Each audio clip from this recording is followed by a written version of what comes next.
Okay, awesome. Thanks guys for joining me for the last session of GraphQL Conf Day 1, 2014. Exciting. A lot of stuff has been happening and we're excited to talk about it. So today, I'm going to be talking about GraphQL Federation in the wild, or real-life observations of GraphQL Federation use. And so a hot topic this GraphQL Conf is distributed GraphQL or federated GraphQL. And so really excited to dive into this topic. But before we start, it's important I introduce myself. You might be thinking I look weird up here because I'm not wearing my orange spacesuit or handing out Federetzels from last year. If you guys were here last year, I was wearing an orange spacesuit and I was passing out Federetzels. They actually became kind of like an iconic thing, and so I'm sorry I didn't bring them this year. I'm going to bring them next year, especially if we do it in Europe where my co-founders can join. But for those of you that don't know me, hi, my name is Stefan. I am one of the co-founders of WonderGraph and Chief Customer Officer over there. WonderGraph is a completely open source GraphQL Federation platform. So we provide tools like schema registry, schema analytics, everything completely open source. A little bit of background about me. Before starting WonderGraph, I was a software engineer at 3 late-stage startups, all that were using GraphQL before I met my co-founder, Jens. You guys might have seen Jens' talk last year on the data loader pattern 3.0. He's been very involved with the GraphQL community, and he brought me in. So super excited to be here with you guys and give a presentation on his behalf. Some background is I live in Miami. The tech scene in Miami isn't like SF, so I will tell you guys that up front from a Miami founder. But I live there with my beautiful fiance, who's here supporting me today, and my 3-pound Yorkie, who's not here because she doesn't really care about GraphQL, but she's a very cute dog. A little fun fact about me that prior to starting a GraphQL startup, I was actually a professional soccer player. So if you ever go to a family gathering and you have that uncle that's like, oh, I was a professional till I blew out my knee, I'm that uncle. That's what I say. But now I'm more into GraphQL. To kind of preface this presentation, I know that we have a reception after this. I know we're going to be networking and talking. This is relatively a rudimentary, elementary introduction into GraphQL Federation. And so a lot of people that I've been talking with are expanding. They're looking into GraphQL Federation and seeing if that's a solution for their organization. So while there is some rudimentary stuff into here, for example, like the history from GraphQL to GraphQL Federation, there are some amazing use cases that we've seen with companies that have adopted GraphQL Federation. So to start, let's kind of go through a small little history lesson of where we went from from REST APIs to API Federation. And so REST APIs were the dominant way of accessing data in web applications. And so each service would typically have a REST endpoint. We would call this is kind of relatively rudimentary stuff. We know this. But the main problem was overfetching and underfetching. And so overfetching, we would get too much data back. Underfetching, we wouldn't get enough data back. And so some of the issues that we saw were also version complexity. This was something that I encountered a lot back in my days, was that managing versioning for multiple APIs was complex. And so the changes to the API often led to breaking changes. And so if you remember that diagram that Lee Byron did in his keynote today, is that they were building GraphQL as a small subset within Meta to solve a problem for mobile developers. And so the biggest issue was that they wanted to solve this overfetching since Facebook was growing at a massive scale and it was mostly on the mobile front. To solve this, they introduced GraphQL, which was a single query endpoint introduced by them to solve the inefficiencies of REST APIs. They didn't actually know how big it was going to be, and me and Lee have talked about this a lot. It's a fantastic piece, and you guys are all here today because of GraphQL, so it's amazing, and I would like to give you guys just a round of applause just for being here, so thank you.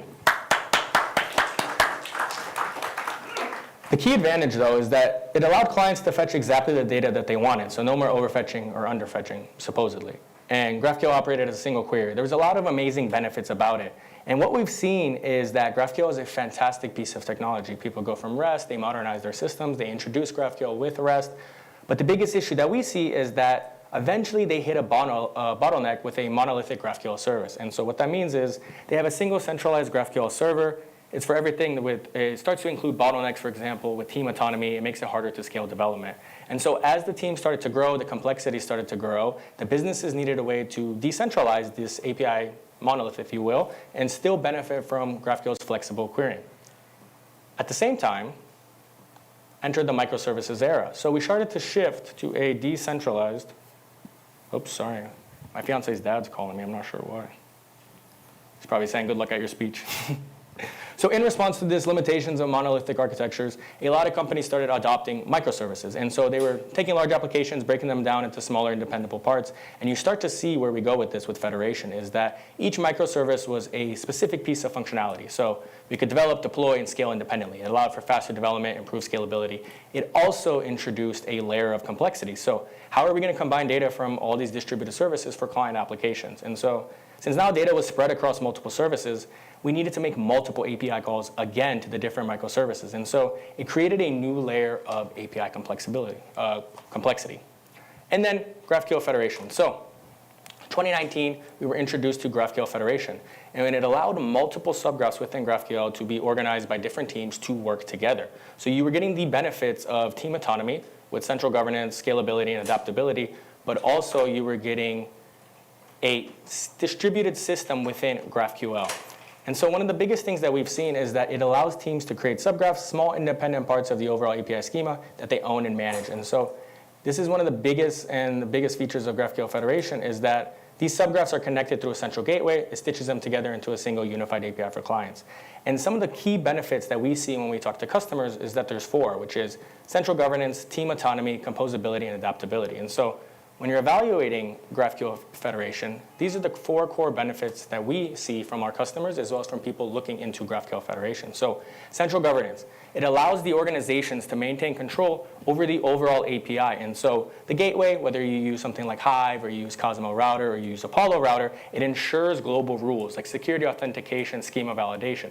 And this is super useful because even though the subgraphs are owned by different teams, they all adhere to organization-wide standards. And we see this within like fintech companies that we work with where data privacy and compliance is key for them. The second one and the most important and the one that I hear the most in conversations is team autonomy. So how can we allow teams to own and manage subgraphs independently and work together though within the same organization?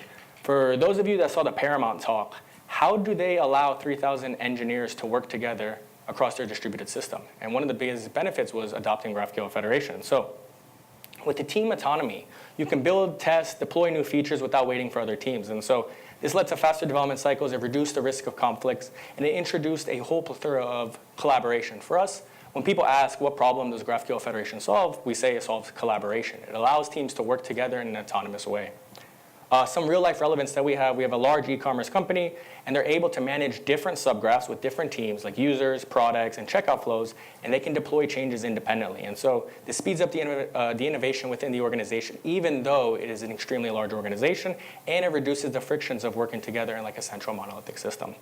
The other two, composability and adaptability. So composability, with the premise of Federation, it allows you to combine subgraphs into a single cohesive API. And so the key feature here is that the system itself remains modular, but they all work together seamlessly when queried. So if we take that e-commerce example that we work with, for example, they have subgraphs for inventory, users, profiles, payments.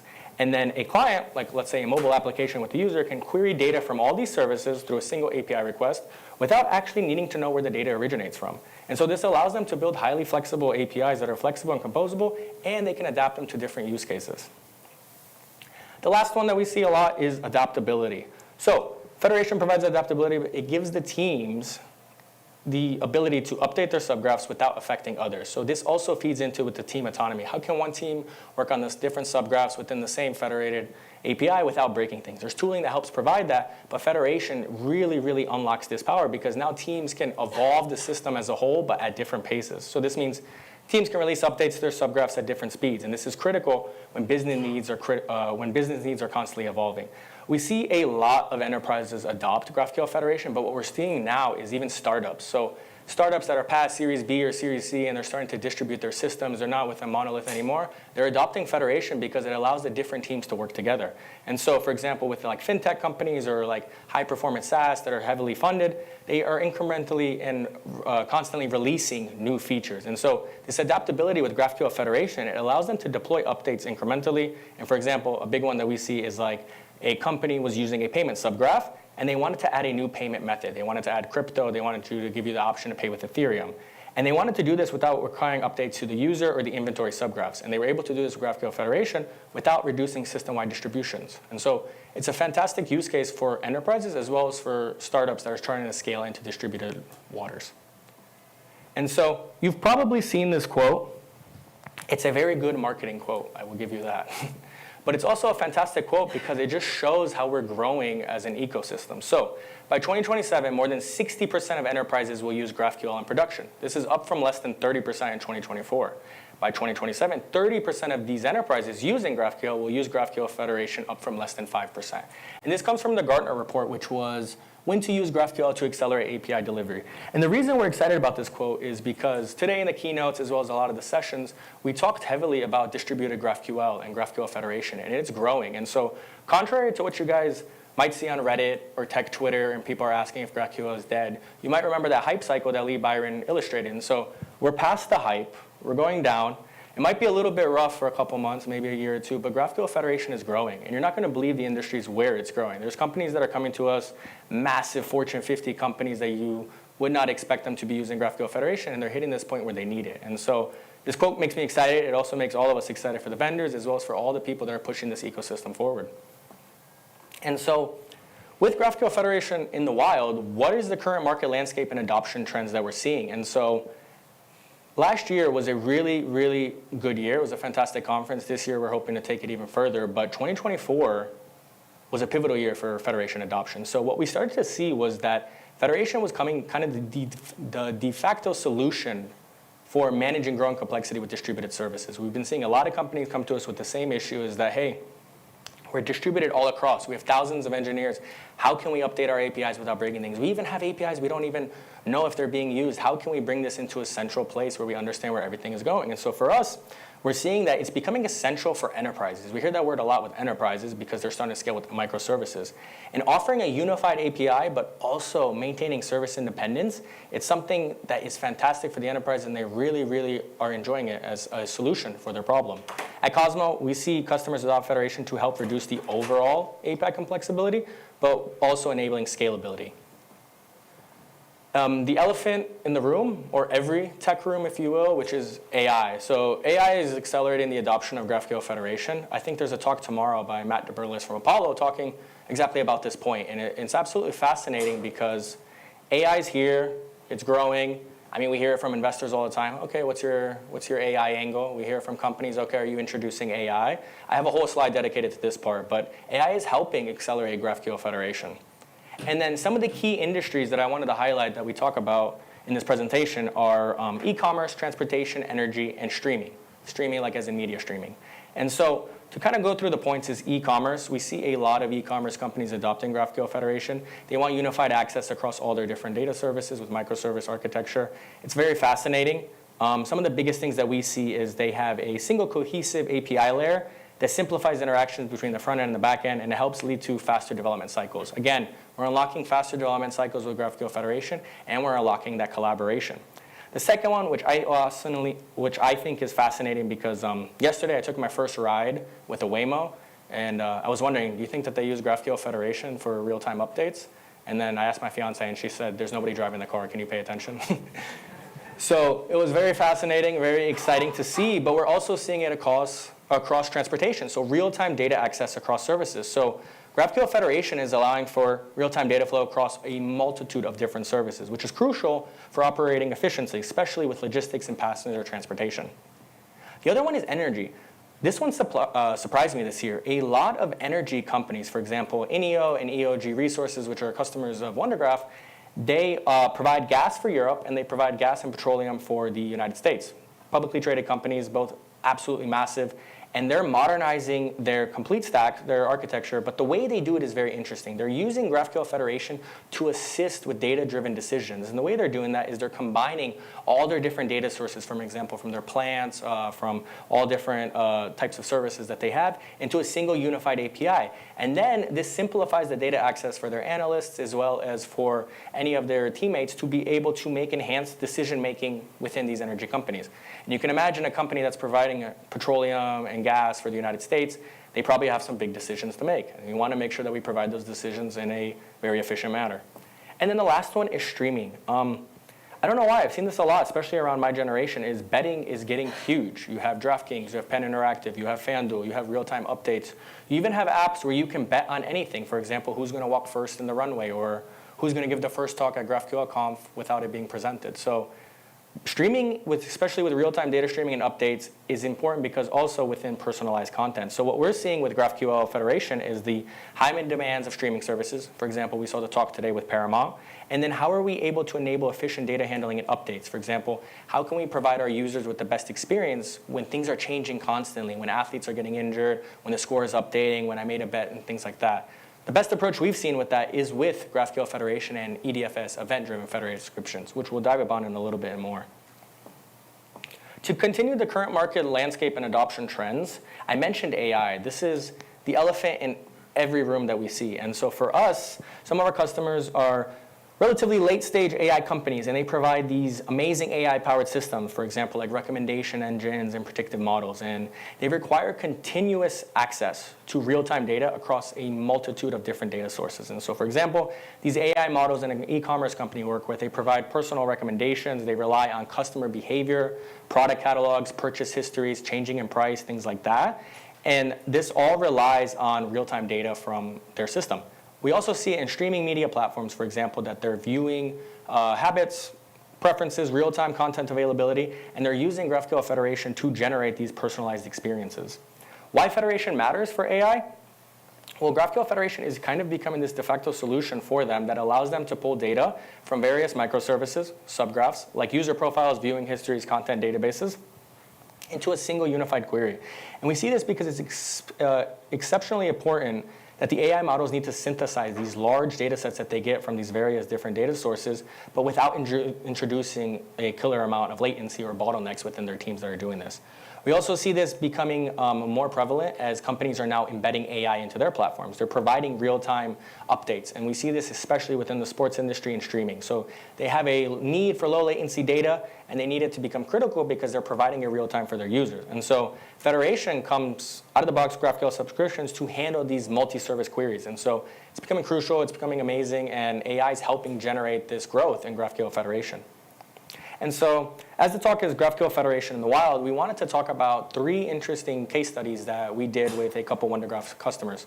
And they're interesting because we have a GraphQL power user, somebody that adopted GraphQL from the beginning in 2015. We have a company that during COVID adopted GraphQL and then GraphQL Federation. They tried to build it themselves. They went through some learnings. And then we have an interesting one, which is a relatively small company, but they provide a crazy service across Europe. And so I thought it was interesting, so I would throw it in there. So to start, let's start with e-commerce. Founded in 2004, On the Beach is a UK-based company that provides a wide range of services. So flights, hotels, car rentals. They're a publicly traded company. They've been around for a while. The biggest challenge with them is during COVID, travel died. We were all here. We understood we couldn't travel anywhere. So they were like, you know what, this is a fantastic opportunity to revamp our platform. And let's do it. Let's use GraphQL. They did their research. They decided on GraphQL. They went with a micro-client architecture with a GraphQL monolith. And so this was great until everybody returned and we started traveling again. And so their decision to adopt GraphQL initially worked, but the monolith architecture couldn't handle high volume traffic. It started creating bottlenecks. As their GraphQL schema started growing, they started introducing pains because how can somebody make a change to GraphQL schema without affecting everybody else? They didn't know which fields were being unused. And so they started researching into a more scalable solution, and they came across GraphQL Federation. And so they decided to go with a custom-built approach, and they were using a wide range of tools. They were using Apollo Rover, schema stitching, I think their own custom-built router, and it worked, again, until people started using the app, and then they started hitting scalability issues. And so what we did is we came in there, we helped them out, we introduced them to GraphQL Cosmo, which was a full open source, complete solution. It included the graph registry, it included the analytics, the subscriptions, everything that they needed. And what they were able to do is improve the API scalability. They were able to reduce infrastructure costs. And the reason is because they built their own gateway. They were now using our Golang-based performant gateway, which was helping them run fewer instances of Cosmo and fewer instances of the gateway. So this was a really exciting feature that they really liked. And then the 2 ones that we'll talk later upon were advanced request tracing. I mostly worked on the front end when I was at my companies, when I was working as a software engineer. And this is a feature I really wish I had because it helps me debug complex queries and understand what's actually going to happen before I run those queries and how we can mitigate risk. And so this was On the Beach. This one is Monkey Factor. You probably haven't heard of them, but if you've used any public transportation in France or mostly around Europe, they are one of the most widely used mobility apps. They cover over 400 transportation networks. And it's kind of fascinating what they do. Their platform provides mobility options for public transportation, so buses, bike sharing, car rentals. I even think they added Ubers and things like that. But the biggest thing is as they scaled, they adopted GraphQL Federation. They needed a way to provide efficient real-time system to handling growing demand. So they needed a way for real-time updates. And so the real-time data updates across public transportation, bike rentals, and car sharing required a solution that can manage high volumes of data, but also without compromising the user experience. And so with the use of GraphQL Federation, they were able to integrate real-time features more efficiently. So what they used in specific was event-driven federated subscriptions. We'll touch upon that, and GraphQL subscriptions. And this provided them the scalability to perform improvements needed across large-scale data models across multiple different regions in France as well as across Europe. And then the power user. So let me click through these points. Soundtrack Your Brand. This is a streaming company that we worked with for a while. You can think of Soundtrack Your Brand as a music streaming service specifically designed for businesses. So think Spotify, but for businesses. They were introduced into GraphQL in, I think, right after it was released in 2015. They were a power user. They have helped push the Elixir community forward with GraphQL Federation, maintaining as well as pushing a lot of improvements into the Elixir framework. And so we worked very closely with them. And some of the key benefits that they highlighted to us about Federation was it allowed them to scale efficiently, but also optimize complex queries. And so this ensured performance and faster response time across their application. The second one was team autonomy. This was huge because they went from startup to growing to, I think, over 250 employees, and I think over 100 engineers. They're a heavily focused engineering organization. Might not be heavy SF standards, but for Sweden, they are growing and they're doing really well. And for them, they wanted to manage their service autonomously, give power to their teams, but also accelerate development while maintaining that unified API without making breaking changes. And then the last one was a seamless integration across their distributed system. So Federation enabled them a seamless integration and querying across multiple different microservices. So for example, the playlist, the licensing, the user data, the artists that they followed within this platform, all while reducing the infrastructure complexity. So this was one of a really successful use case study that they helped us create, and they attribute a lot of their success as a company to GraphQL Federation. And so now that we talked a little bit about like the history of where we are with GraphQL Federation, some cool use cases within real life, let's talk a little bit about the future. So what are some emerging innovations within these companies? The benefit, as the Talcal founder hinted, was I think 75 contributors they had on their repository, which is absolutely amazing. And that's only possible because of open source. And some of the biggest players in the GraphQL space, and the ones that push this ecosystem forward, like the Guild, their philosophy is everything is open source. And we believe the exact same thing at WonderGraph, is that open source is the way.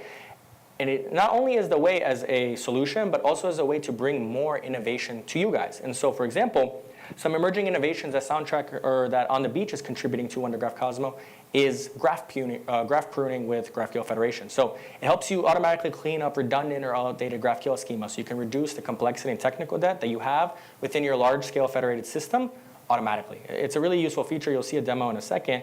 But you can help remove unused or deprecated fields, and you can basically prune your graph. So you can think of it as like a shrub. You go in there with the shears, and you're stripping out the pieces that don't need to be there.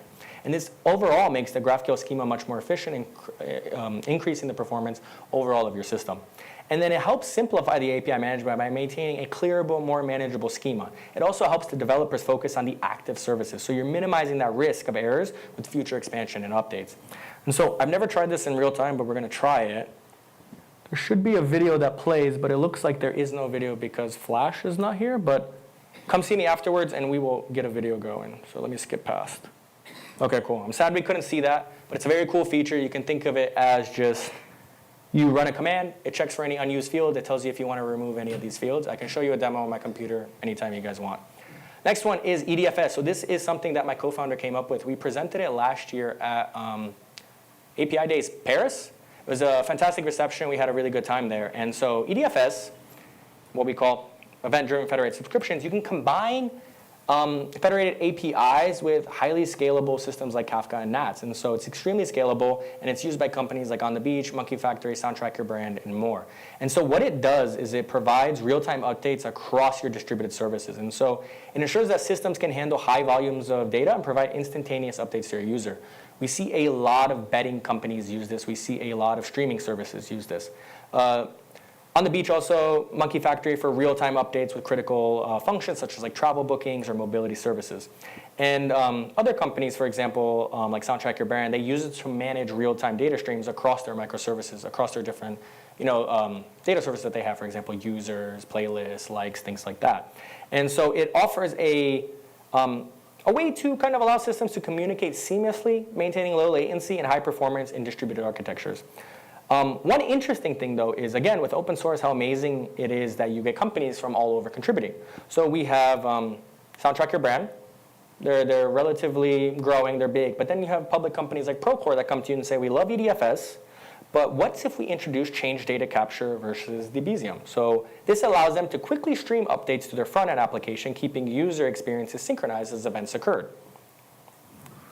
Okay, good, my emoji is there. But EDF is great, but we're not done yet. And so as our customers keep innovating, as people keep innovating with this space, we're extremely happy to support them. And that's the benefit and the nature of open source. And so Procore, they approached us with the question, would it be possible to provide a unified approach across all teams to seamlessly implement subscriptions? And so they were looking at EDFS. They really like the approach as it's scalable, but by managing subscriptions through a message broker like Nats or Kafka, they're able now to keep the subgraph stateless. However, a critical piece was missing for them.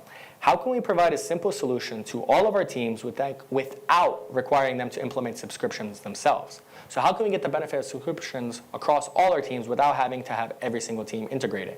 Or how can we also avoid integrating directly with the message broker? So the solution we came up with, the name is still a work in progress, but it is change data capture with Debezium, more specifically. So tools like Debezium, you can listen to logic or application streams, example from like Postgres, SQL, and it can help turn all the events to a message broker like Kafka or Nats. And so as the Cosmo router already supports message broking to implement subscriptions, this means that we can feed our federated GraphQL subscriptions directly from the database. And so this approach is extremely scalable. We've already been working on it within every process that we do to add new features, which is a community RFC. You guys can check it out today, contribute, give your feedback to it. But it's really important because it can act as a buffer as well as a throttling mechanism in case of traffic spikes. This is some of the key feedback that Procore gave to us. And it's not just great at a technical level, but at an organizational level. So CDC and EDFS combines giving companies a repeatable and standardized pattern to implementing subscriptions. One of the keynotes that we have when we talk about CDC is that a platform team can set up the databases, the Debezium or similar CDC solution, as well as the message broker. Once all the pieces are in place, teams can now, across the organization, self-serve to implement federated subscriptions with minimal overhead. So you're giving the benefit of GraphQL subscriptions and EDFS across the entire organization, but your platform team was the only one that had to help implement it. Next one is graph feature flags. I usually make a joke about this with the CrowdStrike incident, but then I realized not to make that joke anymore because some people were affected by it. But it allows you to incrementally release changes in experimental features, something that probably could have been very useful in setting out a mass update to everybody. And so a lot of our companies use this to release new features incrementally. So instead of pushing an update within their GraphQL schema to everybody, what they do is they test changes to a subset of their production traffic. And they're able to minimize risk and ensure stability across the entire platform. It enables the teams to push subgraph schema changes without breaking existing clients. New types or fields can be added behind a feature flag, and you can ensure that only the users that you want to target are targeted by the flag to see the changes. And so it enables compatibility for others. And it's a really exciting feature that we've implemented recently, again, from feedback from the open source community as well as from our customers. It's used by companies like EOG, for example, that are in the oil industry or the energy industry because it provides them the flexibility to test new features in productions without affecting the general broader use space. This is extremely important for them because they're able to safeguard their system performance and user experience, and their users being people that are in charge of energy plants. Again, I'm really sorry that it even says it right there, can't play this file for some reason. But come see me afterwards. I will show you advanced request tracing. It is one of the coolest features that we have within WonderGraph Cosmo. It allows you to identify and pinpoint where performance issues occur in multi-service queries. So it's crucial in the federated system, especially if you're using GraphQL Federation. It tracks how the queries flow across subgraphs. It makes it easier to isolate slow services and address bottlenecks. When it comes to debugging and optimization, what we see is that a lot of e-commerce companies will have a request that a user is making that is taking too long. Sometimes it takes 5 to 6 seconds and they don't understand why it's going within their system. They can't figure it out. With ART, or advanced request tracing, they can actually trace the execution plan and see which subgraphs it's sitting in, why is it taking so long from there. So now they can take a request that takes 2-3 seconds down to milliseconds. And it's one of my favorite features. I'm really upset that we can't see it. But again, I'll be posting about it on my LinkedIn and Twitter.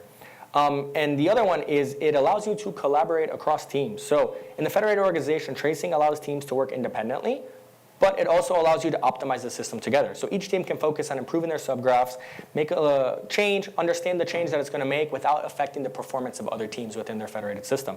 So it's helping speeding up development, issue resolution, and giving you that team autonomy that GraphQL Federation promises. Yep, it's not playing. Again, I'm super upset about this one, but by a show of hands, how many of you are familiar with Vercel? Oh, okay. So Vercel has this really cool feature, which is pull request previews. Basically, for front-end engineers, they can make a change to their code base, and then they can push a pull request, and then Vercel automatically generates what the front end will look like. And so you can see those changes before you actually push them into production. And so what Cosmo now allows is a pull request preview of your federated graph. So deploy on the router under a feature flag. It enables rapid iteration. It allows you to actually see the changes you make to your federated architecture and see it. You can actually test it out with the client. You can see what it would look like for your website, your mobile app, or whatever you're using before you actually merge that request. I'm upset that we can't see the video.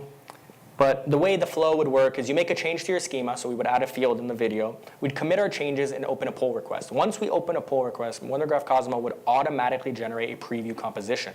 So it would generate a preview of what your system would look like with this changes enacted. And then it would deploy it to one of our multi-graph routers under a feature flag. Then you would open up the playground, you would open up Cosmo, and you would select your newly created flag. And by selecting that feature flag, you're automatically setting a header, so now that the router serves that traffic to the right graph, and you can see what your changes would do before you implement them. Again, I don't know why the video's not working. I'm upset about that one. Query plan predictions. This one's very cool. It's something we're definitely seeing with e-commerce, is that for every subgraph change, how can we predict the impact of all existing queries in terms of complexity and number of fetches? So how can we understand the changes that we make to our subgraphs at the organization level? How can we spot issues before publishing to production? Pairing that with ART, as well as the graph feature flags and the pull request-based workflow, query plans comes extremely in handy because you can predict how subgraph changes will shift traffic from one surface to another. This one actually has a picture, which is useful, instead of a video. But in the left, you can see that we have a text, and then on the right, we have a graph representation of a query plan. So a query plan contains the instructions for the router to resolve that GraphQL request. This is a simple request. It just spans 2 subgraphs, like in this example, but we've seen requests where sometimes the router needs to fetch data from 5 or more different subgraphs, and it's very interesting to see with ART exactly which services it touches.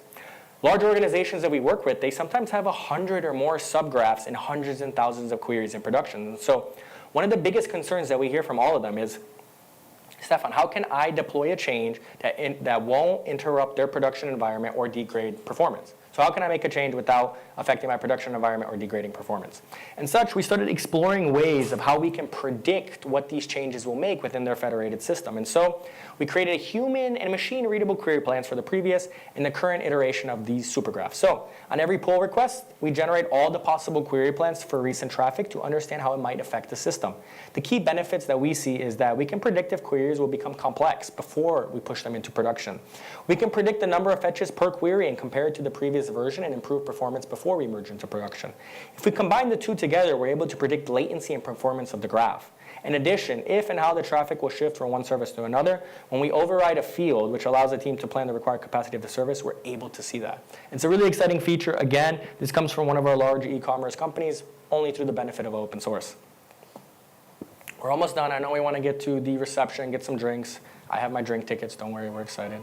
But the last one, which is managing complex graph constellations with Terraform. So we're able to now leverage Terraform to kind of keep the most ambitious GraphQL constellations under control. And so now you can manage any number of environments, graphs, subgraphs. And the statefulness of Terraform, it allows for the review of changes. And so it's really useful if you can see the code example of exactly how it would work towards. And so what we've seen across our user is that managing 3 environments with 10 subgraphs within the startups we work with, that's fine. It's a sweet spot. It's manageable with the basic CLI and script tools.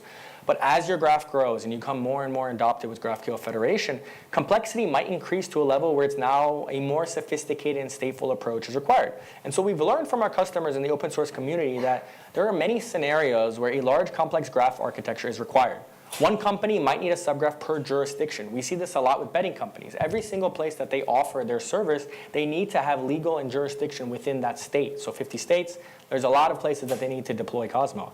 And another one is separate instances of their graph per customer to implement multi-tenancy. And so with Cosmo Terraform, you're able to provide a platform team the efficiency to manage the complexity of such scenarios as they come about to these demanding deployment scenarios. So with the multi-tenant approach, as well as like per jurisdiction, per state, things like that. And so the key benefits that we see that we're excited about is that it's a stateful solution. So that means you can compare changes to a previous version. And instead of immediately rolling out big infrastructure changes, you can now plan them carefully, review them, and then roll them out into a separate step. Also, it includes Terraform. It's much easier to work with. We're excited about that part. And then the last one is that this gives you the full control over new namespace subgraphs and supergraphs.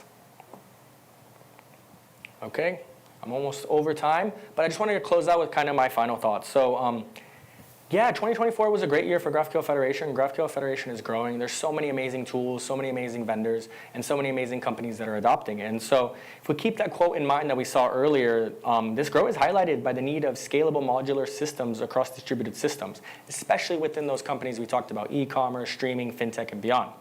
The biggest benefits that we see with GraphQL Federation said to us by our customers: flexibility, scalability, and team autonomy. And so Federation is allowing these companies and enterprises to manage distributed systems much more effectively. So now we give them scalability, and we give them what we say is the purpose of GraphQL Federation is collaboration or team autonomy.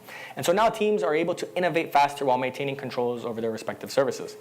We went over some companies using use cases of GraphQL Federation. We saw the challenges and innovations that they went through when they were adopting GraphQL Federation. And so, as such, we've seen them tackle challenges like schema complexity, performance bottlenecks, and technical debt. But what's amazing is that not only are they contributing to GraphQL Federation as a whole, they're also contributing to their own features which are adding, like GraphQL pruning from on the beach, and then we have art coming from one of our larger retail customers. The elephant in the room, every room, the AI impact of GraphQL Federation. So as GraphQL Federation is growing, we're excited because AI is helping propel this even further. So the need for AI-driven applications, Federation enables the efficient access. It's becoming the solution to help with these AI-driven features that are being added to solutions every single day. And then finally, future-proofing with GraphQL Federation. GraphQL Federation is a great tool, but GraphQL Federation can be complex. It takes a lot of learning. It takes a lot of subgraphs to understand who understands Federation and who doesn't. Vendors are always putting things out there to take a look at. So before you do, make sure you do your research, understand if your business needs GraphQL Federation, what problems you're trying to solve, take a look at the vendors, assess them, do the due diligence yourself. It's really important, but always I'm always open to talk about what our customers are doing and how we can help you guys. With that said, that is my presentation. I know it's been a long day at GraphQL Conf Day 1. I'm excited for 2 and 3. Thank you guys so much for joining my last session. You can follow me on LinkedIn, just my name, Stefan Abram. Twitter.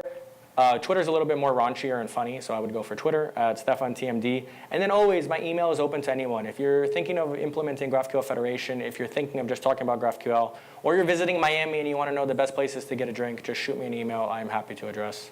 Thank you.